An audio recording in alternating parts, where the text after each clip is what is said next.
Hello for the last week of the year in the church for Ordinary Time, November 24-25. Chosen the Gospel, John 18:33-37. And today's last Sunday title or feast of the title is Our Lord Jesus Christ, King of the Universe. Not just King of this world, but King of the universe. Is he a king? Well, in the Gospel it says, Pilate says, "Are you the King of the Jews?" Jesus says, "My kingdom does not belong to this world." "Then you are a king?" "You say I am a king. For this reason I have come into the world to testify to the truth."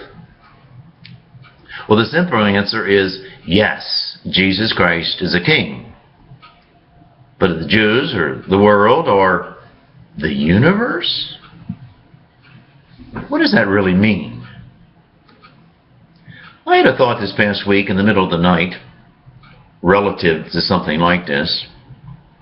And I was wondering, is this from God, or is this just sort of a nightmare? Well, here was my thought. And it has to do with our government, the government of Israel, and the government of some of the Arab nations, or the Palestinians, Hamas, whatever. The message was given to Abraham by God to be a special people. And so he accepted that message. And he had 2 sons. And he projected that message onto Isaac, and Isaac to the Jewish people. And he projected that message onto Ishmael, and Ishmael, through Muhammad and so forth, to the Islamic people, the religion of Islam. And Jesus Christ was the Son of the Father and sent into the world. And he had a message. And his message was not just projected to the Jews, or the Muslims, or the Christians, but his message was projected to all the world, to everyone, and in fact even to the whole universe. Well, what was his message, and was it so different than the message that Abraham projected? Well, Abraham projected, as we read in Deuteronomy and the book of Leviticus, love God with your whole heart, mind, soul. Love your neighbor as yourself. Well, the Jews certainly love their family and friends and their nation, but they love everyone. The Muslims love their family and their friends, and do they love everyone? And probably all Christians don't do the same thing. But the message of Jesus and the truth is that we're called to love everyone, even our neighbors, even our enemy neighbors. I don't think the Jews do that. I don't think the Muslims do that. I think often we Americans don't do that. And our government is founded on Christian principles. We might not do it all the time, but I think we're called to do it. And I think that's the difference. The message of Jesus is to love so deeply that you even love your enemies. What if all nations in the world did exactly that?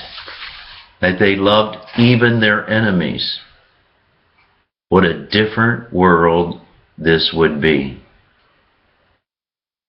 And so Jesus calls all Americans to love even your enemies.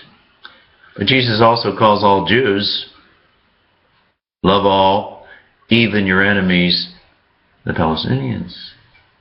And Jesus also calls the Palestinians to love the Jewish people. That's why the message of Jesus, I think, is better and deeper. Even if we don't pull it off here in our country. But I think our country and our government and our foundation is on Christian principles, Christ's principles. And I think that's one of the reasons it makes it so great. We can't be too proud because I think maybe we don't try it the way we're called to do it. But I think neither does the other worlds. But I think the message of Jesus is exactly that. Love your enemies. And if you can love your enemies, you can love your neighbor, you can love your wife, you can love your husband, you can love your kids.